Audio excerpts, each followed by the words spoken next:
ঝোলার মধ্যে আরো খেজুর আছে। আলী রাদিয়াল্লাহু তাআলা আনহু বলতেছেন, ভাইরে ওমর, ঝুড়ির মধ্যে অনেকগুলো খেজুর আছে, আমাকে আরেকটা দেওয়া যায় না?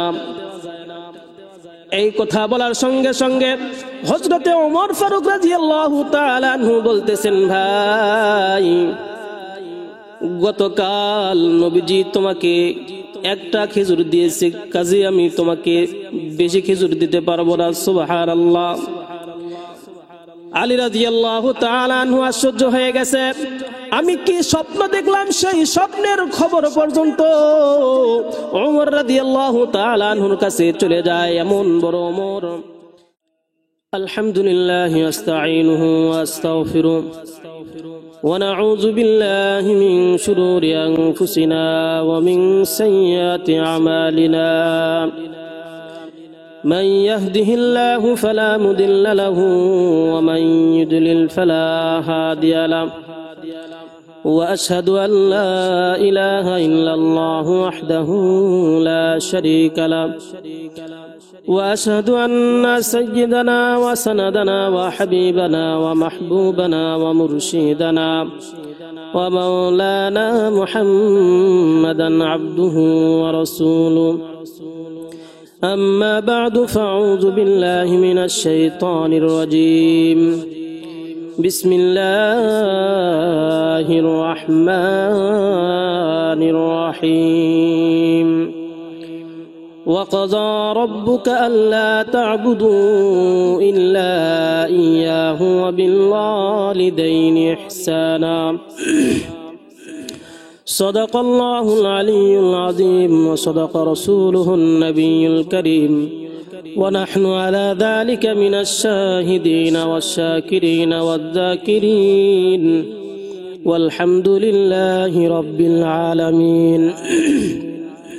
حمد بحد مرخداي پاکرا آکے ایمادد مشتخا کرا آکے درآ دمدمی دور حرام داد از طوفان جتون حرا شد جودش رحمت للعالمین مسجد شد ہمارو اے زمین.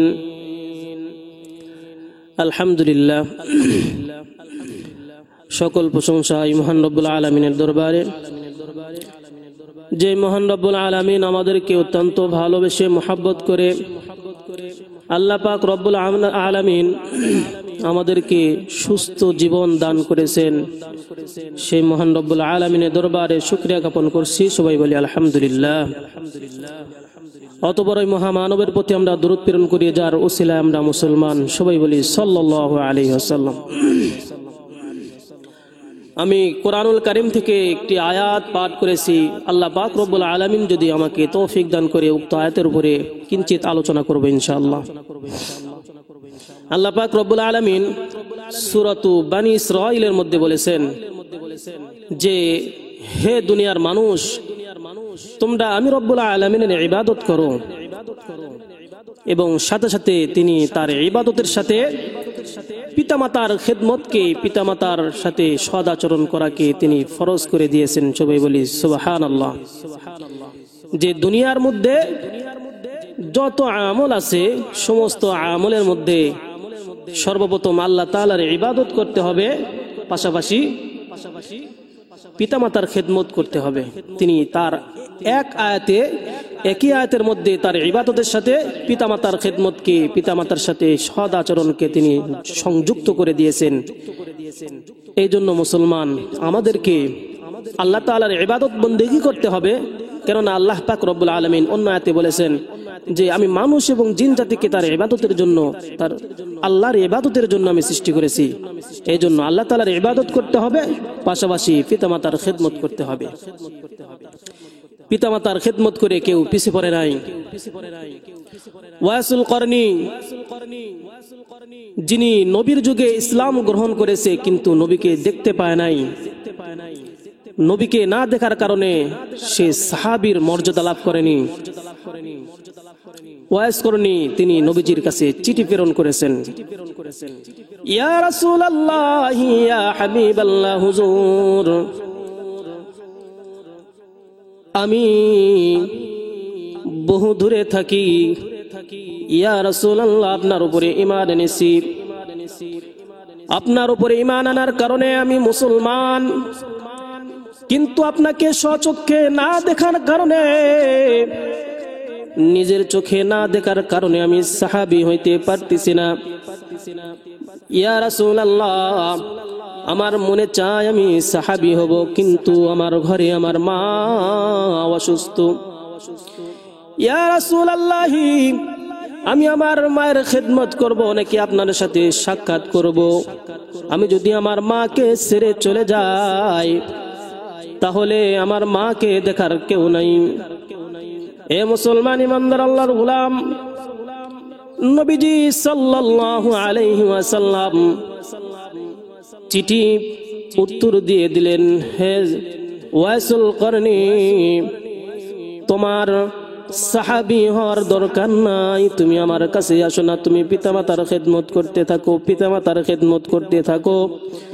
যদি তুমি আমার কাছে আসো, আমার সাথে সাক্ষাৎ করো, কিন্তু তোমার মা যদি সন্তুষ্ট না থাকে তাহলে তুমি জান্নাতে যাইতে পারবে না। এ মুসলমান, ওয়াইসুল করনি পিতামাতার খেদমতের মধ্যে লিপ্ত থাকলেন, খেদমত করে পিছে পড়া নাই, সাহাবী হয় নাই, কিন্তু অনেক বড় মর্যাদার অধিকারী হয়ে গেছেন। নবীজি সাল্লাল্লাহু আলাইহি ওয়াসাল্লাম ইন্তিকালের পূর্বে ওমর রাদিয়াল্লাহু তাআলা আনহুকে বলতেছে, হে ওমর, আমার ইন্তিকালের পরে মদিনায় একজন পাগল আসবে, পাগল, এই পাগলের কাছ থেকে তুমি দোয়া নিবে এবং আমার শরীর মোবারকের যেই জুব্বা আছে, আমার যেই পোশাক আছে, এই পোশাকটা তুমি তাকে হাদিয়া দিবে। সবাই বলি সুবহানাল্লাহ। ওমর তো ওমর, এমন ওমর যার ব্যাপারে রাসূলুল্লাহ সাল্লাল্লাহু আলাইহি ওয়াসাল্লাম বলেছেন, আমার পরে যদি কোনো নবী হইতো আল্লাহ পাক রব্বুল আলামিন ওমর রাদিয়াল্লাহু তাআলা আনহুকে নবী হিসেবে দুনিয়ার বুকে প্রেরণ করত। কত বড় মানুষ যে ওমর যদি রাস্তা দিয়ে হাইটা যায়, শয়তান 40 দিন পর্যন্ত সেই রাস্তা দিয়ে যাইতে চায় না রে মুসলমান। এ ওমর কত বড় ওমর! মদিনায় কে কোন স্বপ্ন দেখে তার খবর ওমরের কাছে পর্যন্ত চলে যায়। সবাই সুবহানাল্লাহ। হযরতে আলী রাদিয়াল্লাহু তাআলা আনহু একদিন ঘুমের মধ্যে স্বপ্ন দেখতেছেন, মসজিদে নববীর মধ্যে বিশ্বনবী বসা,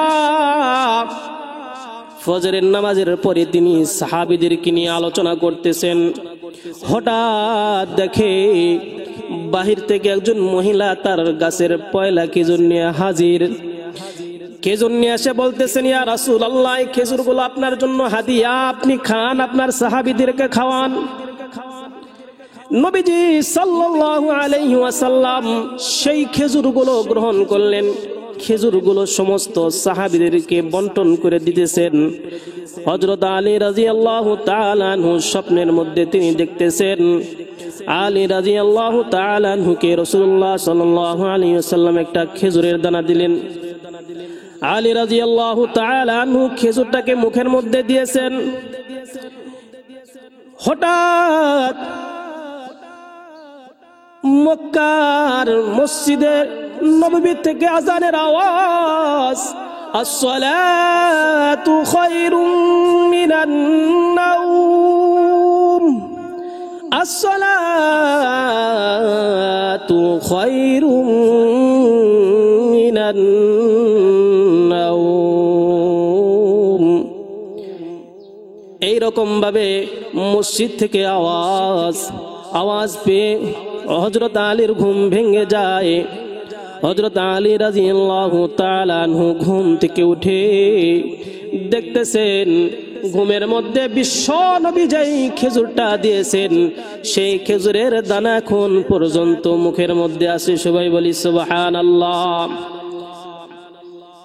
আলী রাদিয়াল্লাহু তাআলা আনহু ঘুম থেকে উঠে ওযু করে মসজিদে নববীতে চলে যায়। তখন ওমর রাদিয়াল্লাহু তাআলা আনহুর জামানা। ওমর রাদিয়াল্লাহু তাআলা আনহু ফজরের নামাজ সাহাবীদেরকে নিয়ে পড়াইলেন। পড়ানোর পরে ওমর রাদিয়াল্লাহু তাআলা আনহু বসে আছেন। হঠাৎ একজন আগন্তুক এসে বলতেছে, ওমর আমিরুল মুমিনিন, এই যে আমার গাছের পয়লা খেজুর আপনি খান, আপনার সাথীদেরকে খাওয়ান। আলী রাদিয়াল্লাহু তাআলা আনহু চিন্তা করলেন, ঘুমের মধ্যে আমি স্বপ্নের মধ্যে দেখলাম একই স্বপ্ন যেটা বাস্তব হইতেছে। সমস্ত সাহাবীদেরকে খেজুরগুলো দিয়েছে, এক একটা সাহাবীদেরকে একটা করে খেজুর দিতেছেন। আলী রাদিয়াল্লাহু তাআলা আনহুকে ওমর রাদিয়াল্লাহু তাআলা আনহু একটা খেজুর দিয়েছেন। ঝোলার মধ্যে আরো খেজুর আছে। আলী রাদিয়াল্লাহু তাআলা আনহু বলতেছেন, ভাইরে ওমর, ঝুড়ির মধ্যে অনেকগুলো খেজুর আছে, আমাকে আরেকটা দেওয়া যায় না? এই কথা বলার সঙ্গে সঙ্গে হযরতে ওমর ফারুক রাদিয়াল্লাহু তাআলা আনহু বলতেছেন, ভাই, গতকাল নবীজি তোমাকে একটা খেজুর দিয়েছে, কাজে আমি তোমাকে বেশি খেজুর দিতে পারবো না। সুবহানাল্লাহ।